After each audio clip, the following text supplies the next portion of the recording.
Hello, everybody. Welcome, welcome. If you are watching, feel free to please say hi in the chat. We can see that over here where we are in Restream. We're using the Restream studio.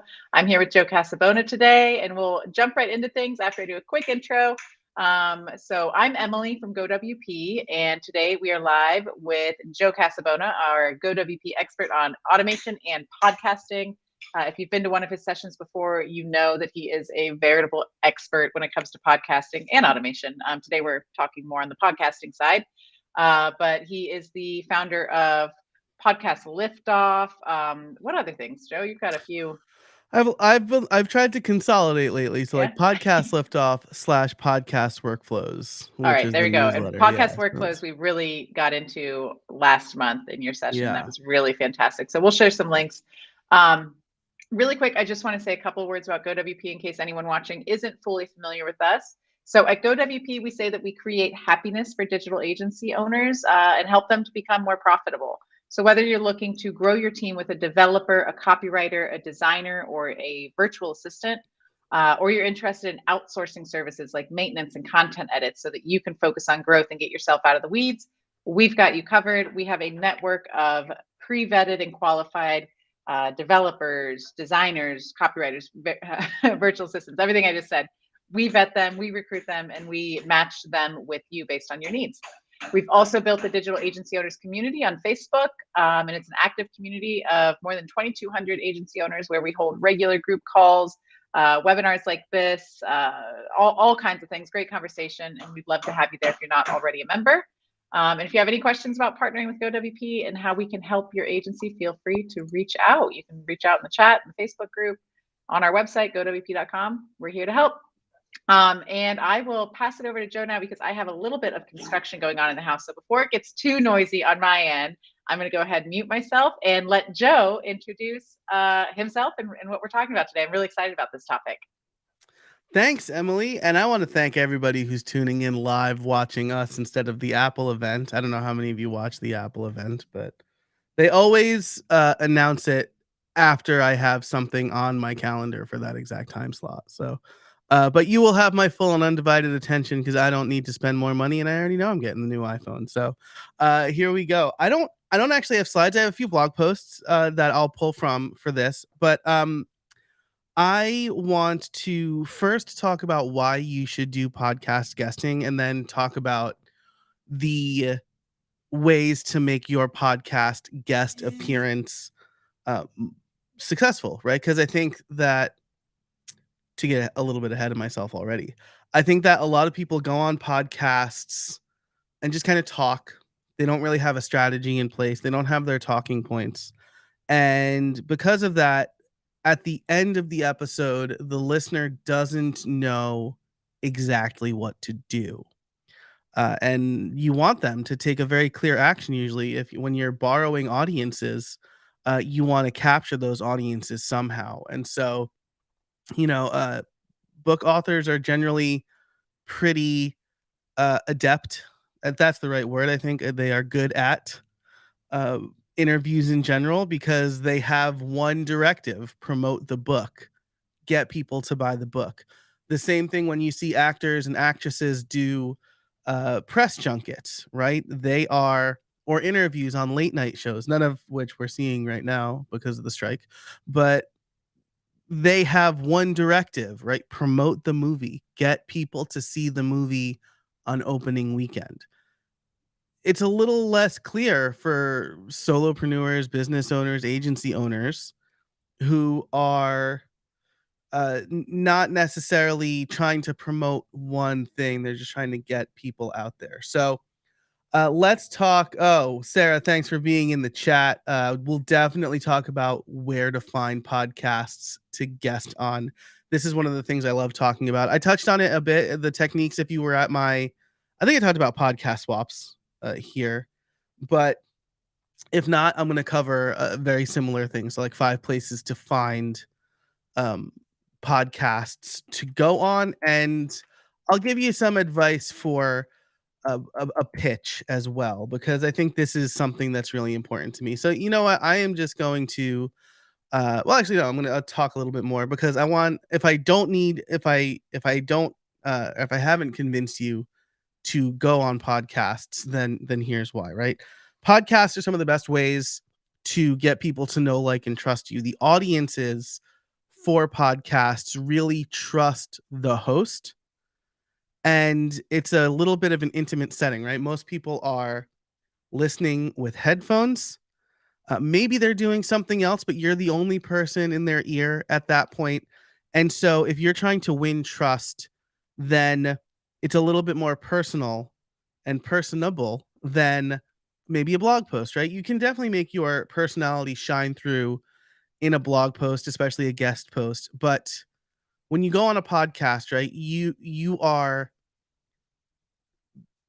letting the host pump you up a little bit and talk you up a little bit. The host is like your wing person, and they are endearing the listener to you, so it's a little bit of an easier sell that way. I'll tell you that when I went on Ask Pat 2.0, which was Pat Flynn's kind of like live coaching call podcast, right? So I wasn't even the expert in this situation. Like, Pat was giving me advice, and I still got like 30 or so email signups and got a couple of clients, or customers from that appearance. And again, I wasn't even the expert, right? But I had shown my expertise and people were interested, and I made the most of that guest spot. And these events are the same. Actually, shout out to Emily here. I got connected with another client who attended the, I think it was last month's or maybe 2 months ago at this point. But because of me doing these, I was able to get a customer that way. So, uh, going on podcasts, video podcasts, doing live streams and things like that, these are the things that will help you establish your authority, will help expand your expertise, and again, borrow audiences, right? So those are some of the reasons that you'd want to go on. One of the things you're definitely going to want to do is make the most of it by I'm gonna share a few tips with you. So let me share my screen here in Restream. Share my screen. I'll just do the whole window. All right.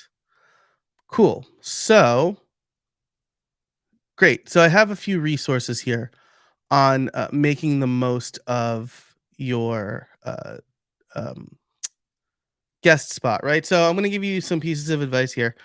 The first is get a good microphone. This is this is really important, and I think people underestimate how important it is, because there is a small barrier to entry. You're going to need to spend $100 or less to get a decent microphone. But the reason is that, according to some authority experts, including Norbert Schwartz, better sound quality helps you establish trust more quickly. Because there's nothing worse than struggling to understand what the person is saying if they have uh, a bad microphone or bad acoustics, right? If you can't hear them, you can't understand them that well. Now all of your brain power is going towards hearing what they're saying instead of comprehending what they're saying. So you want to make sure to have a good microphone. You don't need like, this one is super expensive. You don't need this one. I generally recommend the ATR 2100X. This is a really good, tried and true microphone. There's also the Samsung,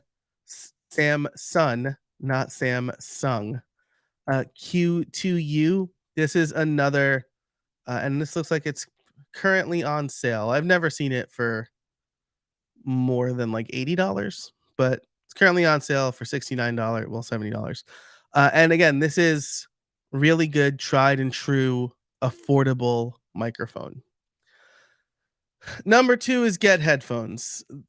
This is something that I've had spirited debates with people about, but without headphones, again, this could reduce your sound quality, and it's going to make the podcaster's job harder too, which means they may be less inclined to want to edit as much and release it. They probably still will release it, but If they're not going to edit it to tighten things up and make the conversation a little cleaner, then that could reflect poorly on you. I've also turned away guests who have refused to put headphones on. It's happened once, I think, and um, it's just that it makes the quality of the interview so much worse because there's going to be echo that we're going to have to edit out. And even if people have said to me like, "Oh, well, I I've done it for other people and it hasn't been a problem." Those people are just being polite. I'm really concerned about sound quality, but and you should too, right? And so you can use the ones that came with your phone. You can buy a pair for $25. Make sure to be in a designated quiet area to record. Again, this all goes back to sound quality. You want to make sure that you sound as good as possible within the constraints of your space, right? So headphones and microphone are going to go a long way to make sure that you sound as good as possible. But if you are recording in a quiet place, then that's going to be even better for you because again, there's not going to be echo, there's not going to be screaming kids or barking dogs. You want to be in a place that is going to allow people to focus on you instead of what's going on around you. My recommendation here is if you can't find a good place to record, you can you have space in your closet or in like another kind of like small walk-in room. Record in your closet. You'll be surrounded by clothes that deaden all the sound. Maybe you can close the door. You can bring your laptop and your microphone in there, especially if it's not a video podcast, and you'll sound fantastic. Mike Rowe has the Dirty Jobs guy. He has a couple of podcasts. He'll record in his closet if he can't get into the studio.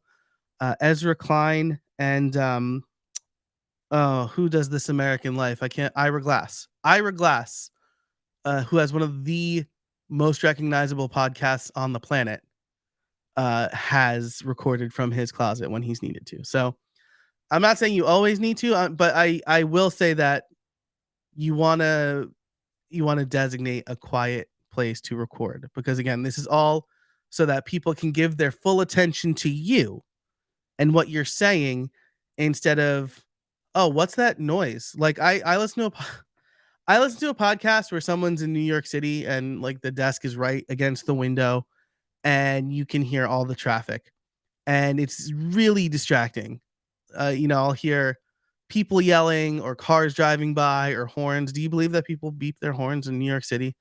And sometimes I'll think it's happening like in my house or outside my house, but it's all still very distracting. Okay. Number 4 is review instructions from the host when provided. You want to be as prepared as possible, right? So when you show up, if you know that you're going to get a few questions, you can have some answers ready. If you know you need to be in a certain place or you need to run through like a pre-interview sort of thing, again, you're ready. So I like to send guests notes to guests so that they know what's happening. And I also want them to know that like, hey, the first 20 minutes is going to be a pre-interview where we really flesh out what I was thinking for the interview. And then you can chime in and say like, oh, well, that's not really what I want to talk about, or that's not really the direction I want to go in. And then number 5. So I'm going to have like a super secret number 6 in a second, but number 5, always have a landing page. This is really important. I'm really sorry. I wish there was like a way for me to stop sharing. Okay. So,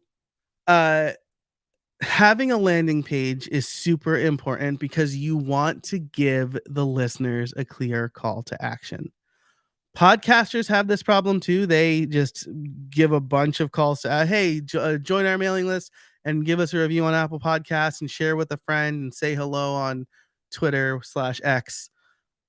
But you as the guest, right, have a landing page prepared. I like to do my URL / the guest name. So for this, it would be like podcastliftoff.com/Emily or podcastliftoff.com/GoWP. That way it's really easy for the listener to remember. and I'm always going to make a a custom offer based on what we talked about in the episode. Now, the way you reduce that work is that you have one or two things you always talk about, right? So, if someone wants me to come on their podcast to talk about course creation, I can, but I'm probably not going to unless we can bring it back to like podcasts for course creators, because that's the thing I want to be known for. I see a comment came in here from Emily. My brother-in-law is a voiceover actor and recorded all pandemic summer recording in the basement closet of his house, of the house. They oh, wow, where you were all sharing 6 adults, 2 small children. With that many adults, usually the adults are loud. I mean, I'm like a New York Italian, so maybe it's just my family that is the adults are louder than the children. But yeah, record in a closet, right? That's I mean, especially like if you're doing VO, like you probably just need the recorder and the script, maybe a flashlight.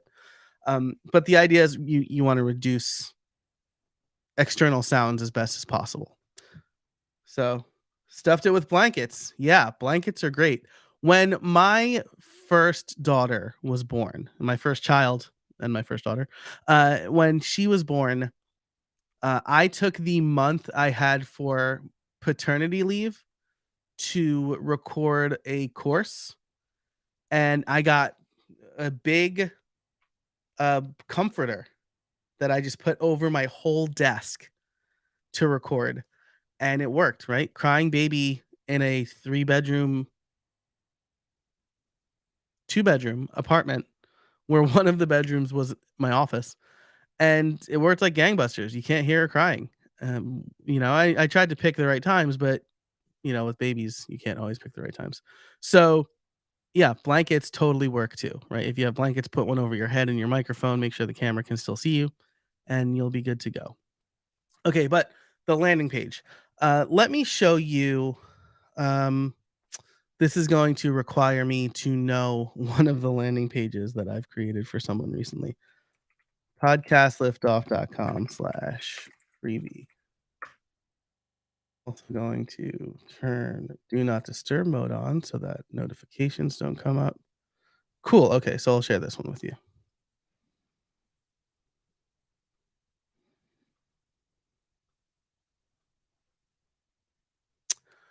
Okay, so here is a simple page, right? Perfect podcast plan. This one's a little outdated.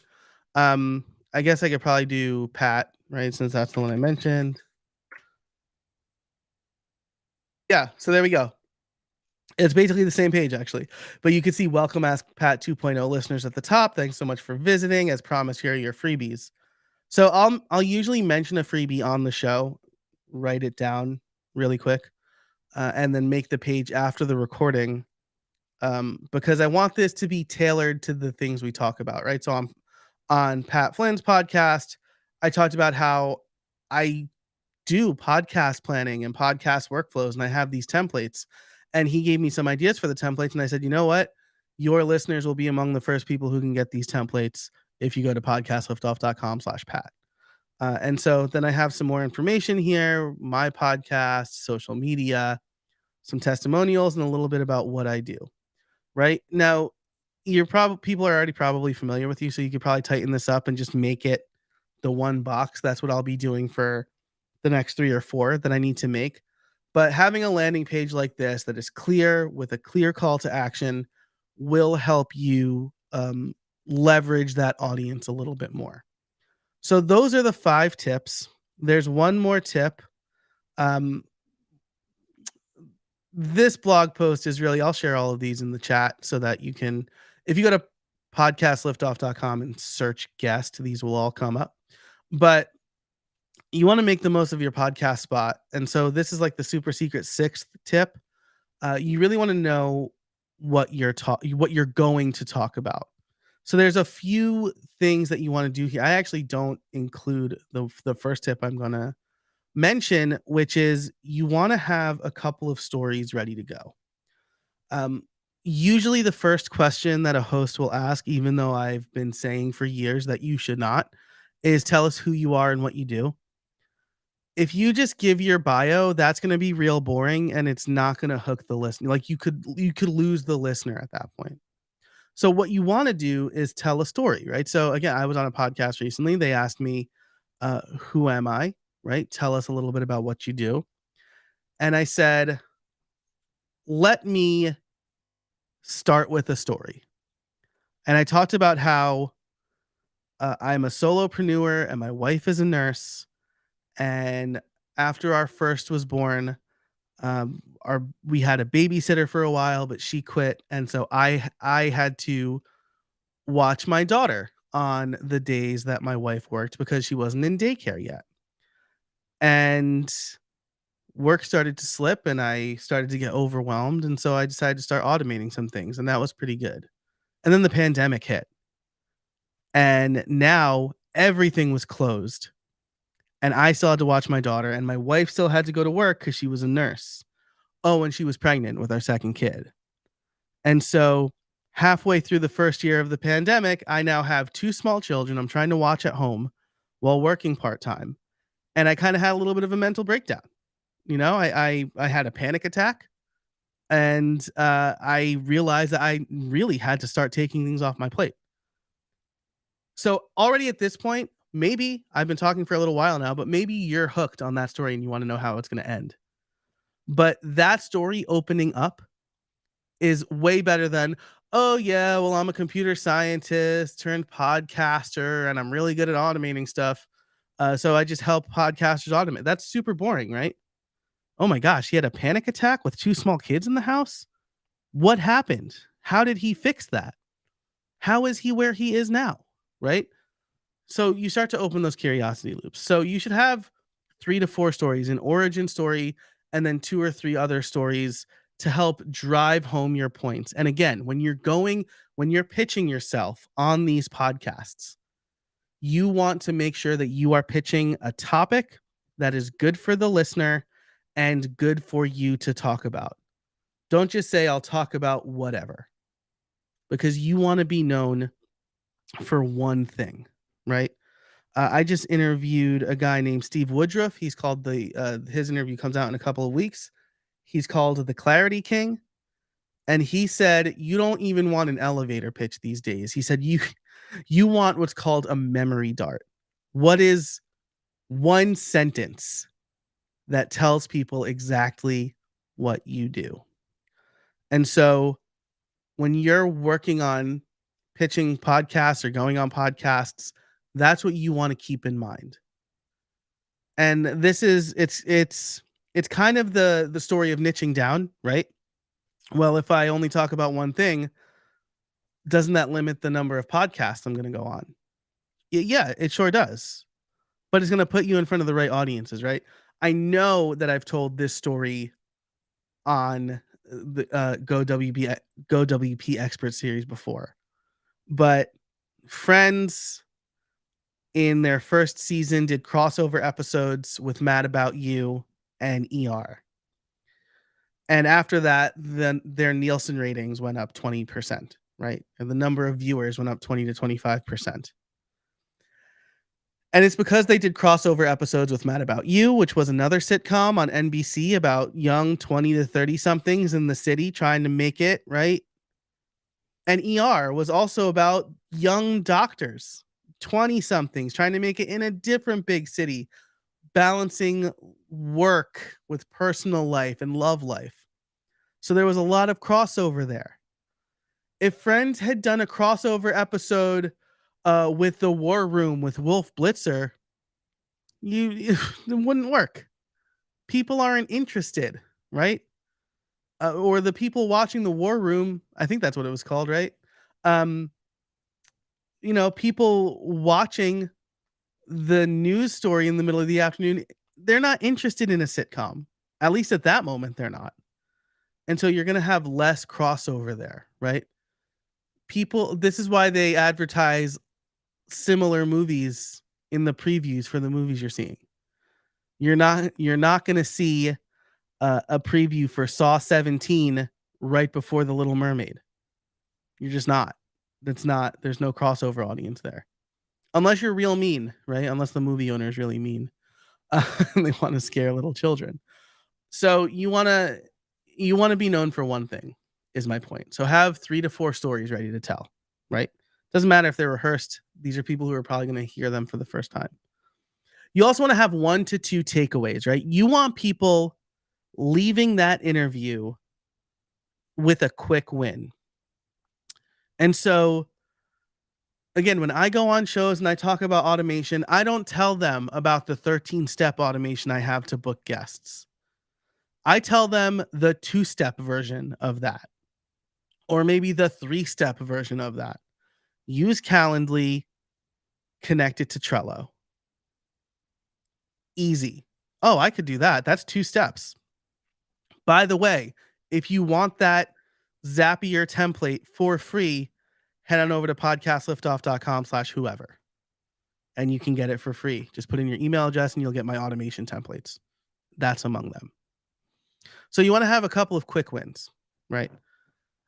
And again, it all goes back to that call to action, right? You have these tight stories that drive home your points. You give people quick wins, and then you tell them where they can learn more about you or where they can opt in to that free thing that you were just talking about. So this is how to make the most of your guest spots. Have a clear call to action, have a few stories to talk about. Now, I'm going to bring up my podcast swaps presentation. And I'm going to just kind of go through. Actually, you know what? I'll reordering things in my head. Um, so I'll show you where to find podcasts to go on, and then I'm going to show you what is, I think, a good, like, the types of things that you should avoid/do when you're pitching podcasts. So let me share my screen again. Little behind the scenes stuff. Usually I can just do that with the push of a button on my Stream Deck, but Restream doesn't like my virtual camera anymore, I guess. So I have to do it kind of this way. Okay. So yes, this is the one I want. Oh, here's that friend story I was telling you about. Oh gosh, Canva changed something. You look different. Yeah, oh, okay, there we go. That was very upsetting to me for a minute. Okay. So I'm going to skip through most of these because I just told you this story. And I want to just get to like the where. There's the numbers for the friends viewership. And I want to tell you, we can skip all that. So here's where to find podcasts, right? There are a few things that you can go to. One is Tink Media's podcast swap list. I think this is really great because these are people who want to not just podcast swap, they are open to guests too. So I'm going to click through that and show you how that works. Apple Podcasts, podcast community Discord, I'll show you that as well. And then niche podcast directories. So this is the Tink Media podcast database. Let me, now that I've just gone through all of that, Tink Media swap database. So podcast promo swap list. It's an Airtable base. So let me hide this. No. Yes. And I'll make this a little bit bigger. But these are all podcasts who want to collaborate with other people, essentially. So if we filter where opportunity interest has guest interview swaps and open to other opportunities, now you have people who are definitely looking for guests, or at least open to guests, right? So you can search through. You can also filter by the tags, which are like category. So if I do tags, let's say business, education, and technology. So now these are all podcasts where I'm reasonably sure I can provide value to that audience. And the great thing about this is that you can contact the podcaster by clicking contact podcast. They changed this to a button because less scrupulous people were just scraping the emails. But I mean, this is going to open up in your email client anyway, so you'll have the email address. So that I think is probably the best way to do it. It's the only thing that I would say is like you want to make sure that they're current. So this is, they've taken a couple of weeks off, it looks like, but they've published in the last 90 days. So you just want to make sure that they're publishing regularly. The other thing that you can do is go to Apple Podcasts and just see what they are like, what podcasts are similar to yours. So I'm not sharing my whole window, but I can bring this back up again. So under like you'll go to I say similar to yours, but let's say a podcast in your niche, right? If you know that there's a podcast in your niche, go to You Might Also Like and see what other podcasts are there, and then you can kind of find the contact information either through like LinkedIn Learnings or LinkedIn's like Sales Navigator, or just kind of Googling around. I've used AI to do this too. Like, hey, I want to go on this podcast. What's the best way to get in touch with them? And Bing Chat specifically has been really good at this, where they will, it will give you a form and a potential email address. So they've been pretty good at that. Discord. So there is a podcast community Discord. I think I have the links. Again, I'll share those in a minute. But there is in the podcast community Discord. I have a screenshot here just because people are sharing inside a private community. So I don't want to like bring up the actual Discord app. But they have a swaps collabs channel. I think they're called channels in Discord. And so you can just say like, hey, I'm looking to be a guest if anybody's looking for an expert on this topic, right? And then niche podcast sites. So this is Podchaser. Again, you can look up a show and then find similar shows. So you can see that Podchaser is very aware that my podcast used to be very WordPress centric, more so than it is now. But you can go here and find other podcasts. And here are the links. So I'm just going to copy these. Oh, Listen Notes is another similar one. So I'm going to copy these, and I don't know if I could put them in the big chat. Wow, this is probably giving people a headache. And this definitely is giving people a headache. So let's see. I can't put them in the big chat. I'll put them in the private chat for Emily. And then Emily can share them with everybody. The other thing, so there are a couple of other things that I might recommend to find podcasts to go on. One is there are two newsletters. There are two. Two newsletters that you can subscribe to. One is Haro, or Help a Reporter Out. And you can sign up for their thrice daily emails where journalists usually are looking for experts on stories they're writing. But there are also podcasters looking for guests that are listed in there as well. So what I have done is set up an automation, obviously, where Zapier or Make, I have it in both, will get the Haro emails, look for the words podcast or podcaster, and then add those links to the emails in a spreadsheet. That way I don't have to go sifting through every Haro request email. I'm only grabbing the ones that are relevant to me. The other one is called Help a B2B Writer. And this is kind of like Haro, but I don't want to just say like for bloggers. Like I think there's like some kind of weird baggage with that.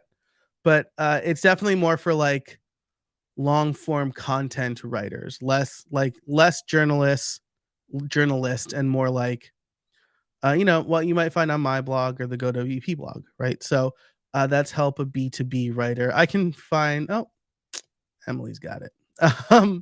So those are two email newsletters that you'd want to sign up for. Oh gosh, you know what? There's one more that I want to mention here. My friend Alice runs this newsletter. I'm gonna have to find her link. Her name is Alice Draper, maybe Draper. I've never said her last name out loud. Um, and she's a like a podcast booker, but in her Wednesday newsletter, she emails 5 podcasts that are looking for guests. So I'm gonna grab her, at least her link here, and I'm gonna assume that from her website you'll be able to sign up for her newsletter. But that's a good place where it kind of puts um, podcasts in front of you, 5 each week. So those are some places where you can definitely look. Um, the other thing you can do is kind of put the APB out on social media, right? Say, hey, I'm looking to do more podcasts. Um, if you think I'd be a good fit, can you recommend me to anybody, right? Summer OS did this, I think 2 years ago now. She was a guest on my podcast. I think she got on like a dozen podcasts that way. Like she just tweeted, "Hey, I'm looking to go on more podcasts." And enough people retweeted it and I saw that and reached out. So, don't underestimate the power of your network there, right? Because podcasters are usually looking for good guests and are, if they get a recommendation from within their network, that's less work for them, right? Because usually they're getting pretty bad pitches. So, let me now, speaking of bad pitches, I will share with you how to do a good pitch. So, first of all, Sarah, I hope that answered your question. If you have any follow ups, let me know, and I'm happy to answer them. I didn't see my screen change. Can y'all see? Oh, there we go. Okay. Um, okay. So, pitches. I'm going to share with you a couple of resources here. The first are 9 bad pitch archetypes. I get pitched every multiple times a day on my podcast. And most of them are pretty bad, right? So I'm going to tell you the archetype and then how to avoid being that archetype. But there is one lesson that you can get from all 9 of these, and that is serve the listener. A good podcaster is looking to serve their audience, and the best way they can serve their audience is by having guests who serve their audience. So, number 1 is the bragger. They only want to go on your show because they are the greatest thing to ever exist. And you need to have them on because they are great. In fact, I should go on your podcast. It would be your honor to have me, right? And so, and it's not always going to come across that obvious, right? You might just want to list all of your accomplishments because they look impressive. But I'm not interested in a resume. I'm interested in what you can give my listeners. What are the 1 to 2 takeaways that my audience can get from your podcast? So avoid being the bragger, focus on what you can do for the audience, not what you think about yourself. Number 2 is the shameless self promoter. They are going to reach out and say, hey, I have an event in 2 months and I'm doing PR for it. Can I come on your podcast and talk about my event? It needs to be out by this date. Yes, I have gotten pitches like that. I always say, if you want that, I have sponsorships. But you need to remember that this is not your show. And so I did a podcast interview last month that's not coming out until December. I know that. That's fine. That's not my show. As a matter of fact, as the podcast workflows guy, I'm very happy that this podcaster, that her system is so good that she has guests for the next 4 months, right? So it's not your show. Your sole goal should be to provide value, not promote your thing. Also, listeners can smell that, right? Like they understand, like they know when you're just trying to pitch something. I had a guest who constantly just talked about the many books he wrote. I didn't publish that interview. Like it was just so obvious that he was just trying to get people to buy his books without really it was like an 80-20 platitudes to helpful content thing. Okay, the ignoramus, right? Someone told them they should go on podcasts. So they just picked the ones that showed up in whatever search they did. So you don't want to do this, right? Because again, podcasters want to know that the guest cares about helping their listeners. And so just giving a generic response like, "Hey, I want to come on your podcast. I can talk about these things." That's probably not going to land, right? Know a little bit about the show. At least read the descriptions. I would say listen to at least one episode. Don't make it the latest episode. Um, Figure out who the show talks to, right? Listen to it on 2x if you want, right? Or listen to just like a chunk in the middle. Or maybe like the first 10 minutes, right? That'll give you a good idea of what the show's about in a good show at least. But you don't just want to blindly pitch, because now you're casting a wide net and now you're playing a numbers game. You want to make sure because it's a waste of your time too, right? I'm not going to go on a podcast about woodworking because the thing I am worst at is doing work with my hands. So I'm not just gonna pitch every podcast that shows up under business, and the woodworking podcast happens to show up under business for some reason, right? I'm gonna pitch the shows that I think I can make the most impact on, and that does require a little bit of research. The Stray, they don't have time to do real research. Okay, so this one's a little bit niche to me because my podcast has a similar name to another big podcast, but the point is do research, right? I've gotten pitches for people who want to go on Guy Raz's How I Built This instead of my How I Built It. And my form is very obvious. There's a picture of me. There's my artwork. There's who I talk to. So people are just kind of blindly filling out the form. So again, just make sure you know like I've also gotten like hi Danny, I came across your show, The Danny Show. And I'm like, something is wrong with your mail merge or whatever, your CRM. So you need a little personal touch there. There's the copycat. So you heard an episode very similar to your expertise, and so you're going to pitch the same exact topic. I can't speak for every podcaster, but if I just had a show about student loans, I don't want to do another show about student loans for a long time. So if you're going to pitch a similar topic, which could be reasonable, right? Maybe they only talk about that will show up in your research. Put a different spin on it, right? So if someone talked about like how to easily get rid of your student loans with government programs, that's one thing, right? Maybe you could talk about how to not need student loans in the first place, right? Or if a guest did like how to build a mailing list, you can pitch opt-in strategies or newsletter swaps or something like that. You want to differentiate because, again, you're providing value to the listener. The brown noser, they are just going to tell you how great you are and then assume that you're flattered enough to invite them on. This also will happen with reviews. I've gotten like, "Hey Joe, love your podcast. I just left you a 5-star review on Apple Podcasts. Can I come on your show?" No. Unless my show is fully focused on reading reviews that people leave me or people reading the reviews they left me, that's not going to work, right? You want to focus on the audience. That's the ultimate compliment, really. There's the reciprocator, which is, this has happened to me before. People have had me on their show. We do an interview and then they go, "So what about if I come on your show?"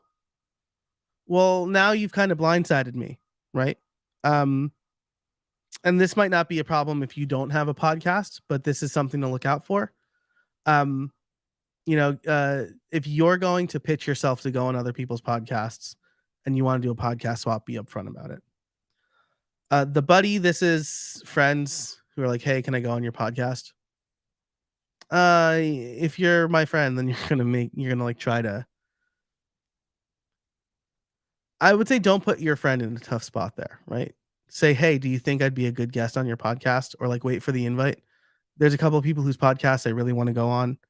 But I don't want to like abuse our relationship, right? So you might just have to wait it out if you have a friend who has a podcast, or just be like, hey, do you think this would be a good topic for, like, you could be more casual if a friend has a podcast.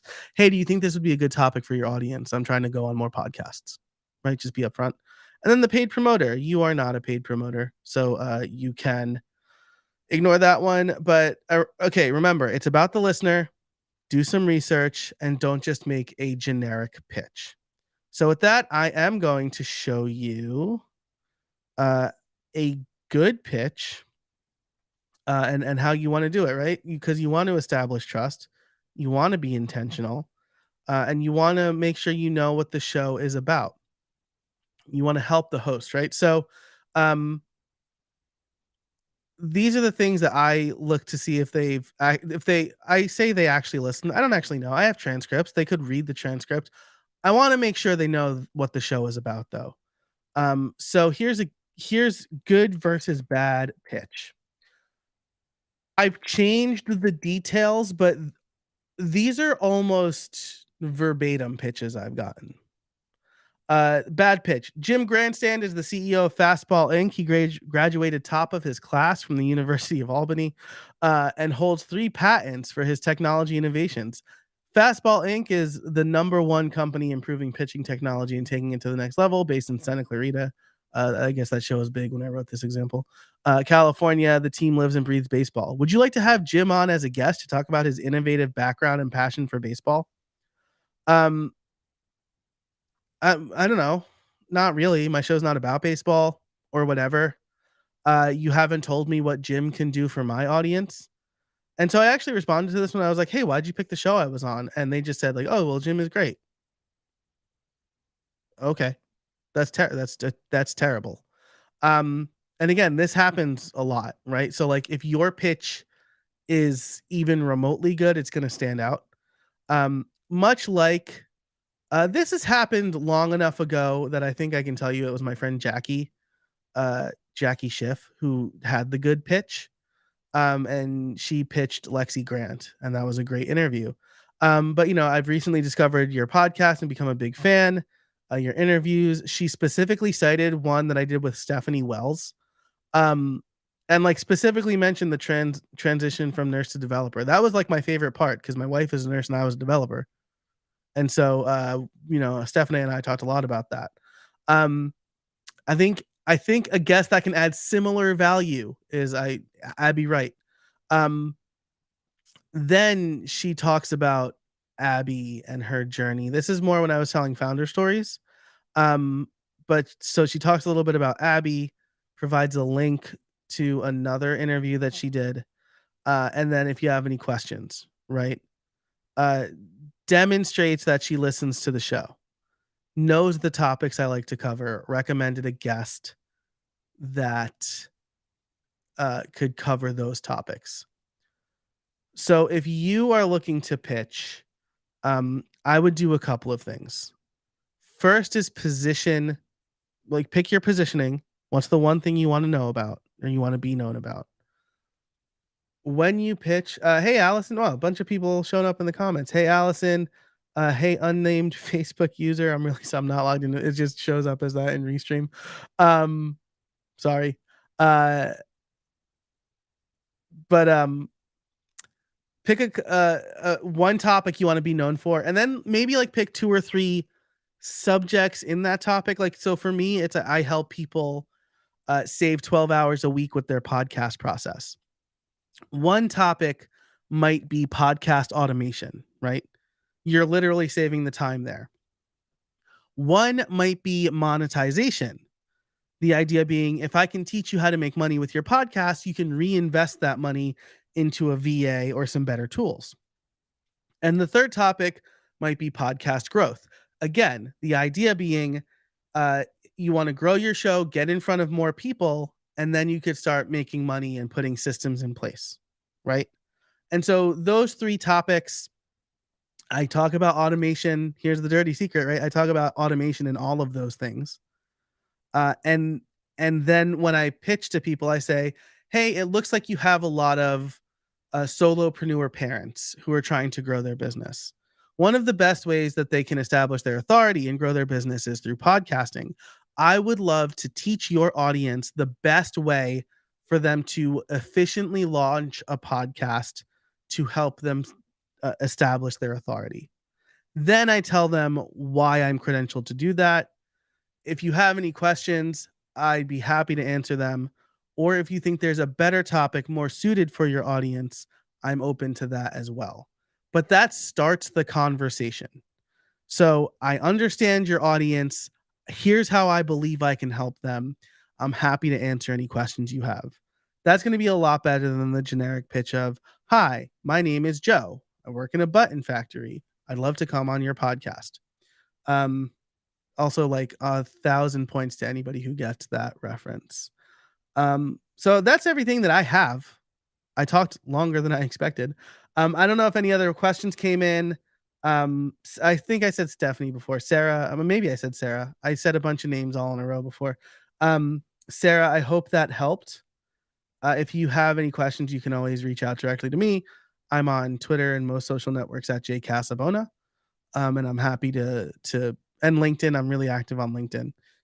So I'm always happy to connect there if you have any specific questions. But that's all I got. I hope it was helpful. And if anybody has any questions, feel free to leave them in the chat. Awesome. Thank you, Joe. And I'm curious where your Joe from the Button Factory comes from, because I know it from the yoga, Cosmic Kids Yoga. I know it from saying it in music class in like second grade. Okay, because I had never heard it before, but there's a Cosmic Kids Yoga. It's a YouTube show, and she has an episode where she's Joe from a button factory with a wife and 3 kids. Yeah. And the boss one came day her in and boss said, came to turn the button with your right hand. Hi. And then you have to do it, right? And by the end, you're moving your hands and your feet.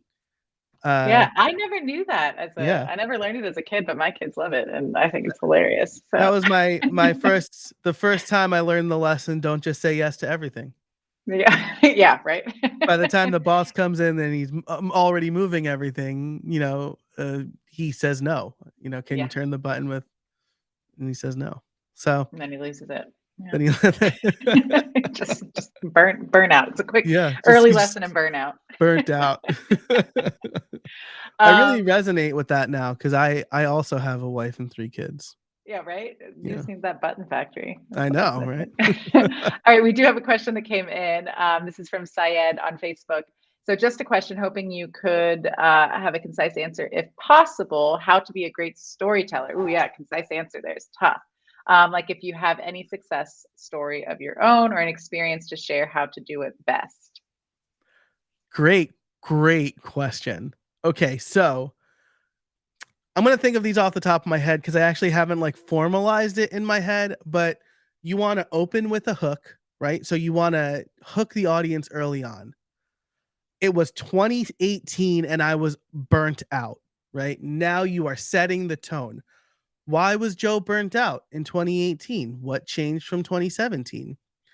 My wife and my young daughter, less than a year old, had just moved and our babysitter quit. Oh, well, how's he going to work if everyone's working and they don't have a babysitter? I was trying to do everything I could in my business while also trying to be there for my family. Now you have this conflict and it needs a resolution, right? So you want to open with a hook and you want to create a conflict. This is the thing, like if we look at the hero's journey, you want to tell a more compact version of the hero's journey. Hook them, introduce the conflict, and then tell the story that gets you to the resolution. For me, the thing that got me to the resolution was having a panic attack. Don't recommend that for most people, right? And so now I'm also kind of agitating a problem that people don't want to go through. So now I'm saying you need to take preventative action and start automating and delegating before you burn out like I did, right? So that's kind of a framework. You want to pick a couple of stories that could do that. Honestly, you can embellish a little bit. I did not in that story, but you can embellish a little bit, leave out irrelevant details, right? Because if you're saying like, it was 2018 and my wife and I just bought a blue house and I was wearing red socks, people are going to be like, what do the red socks have to do with it? But that's an irrelevant detail. So I think those are the ways that you tell a good story. It doesn't have to be long. It just has to get the point across. I think that's really important. I will mention a podcast episode I did with my friend Mike Pacquione. He is a speaking coach and incredible. It's episode, I'm going to say episode 302. I'll fact check that, howibuilt.it/302, where he kind of dives into how to tell a good story. Yeah, there it is. It's 302. And he tells you how to be a good public speaker, and part of that is telling a good story. I think one of the best things that he said that really stuck with me is, first of all, open the curiosity loop. You have to, like, this is, you have to hook somebody. But if you're describing people, right, you've probably been in a situation where someone's like, oh, well, you know, my mom, she's like really nice, but she's not very assertive. And like, well, sometimes she does this. And now you've lost somebody already. When you're describing someone, pick one line that will like one sentence that will accurately paint a picture in someone's head. So for me, my dad would always say Joe would argue with Jesus Christ if he came off the cross. You probably learn a lot from me in that one sentence, right? Especially if you are Christian, right? You're not supposed to argue with Jesus Christ, especially when he's on the cross. That's like a really important thing for Christians. And so you probably get that I'm argumentative and opinionated, right? I would just say I'm opinionated, but maybe I'm argumentative too. Maybe the fact that I just said I would say makes me argumentative, but you want to have a couple of those lines that like really paint a succinct picture. I hope that answers your question, Syed. I think the most important things are like hook the listener, agitate some conflict, and then tell them how that conflict got resolved. I love that. I think that's great advice, Joe. I also think don't shy away from having go-to stories also, right? Have them practiced and reuse them. When they're good, they're good. Joe mentioned that he told the Friends in ER story. I loved being reminded of that story. I was here on that that expert series that he did a few months ago and told it. And I was like, oh yeah, that was a good story. Let's hear it again. I like it. So if you're a good storyteller and you've got good stories, tell them. Well, and this is the thing, right? The more you tell the same story, the better you're going to get.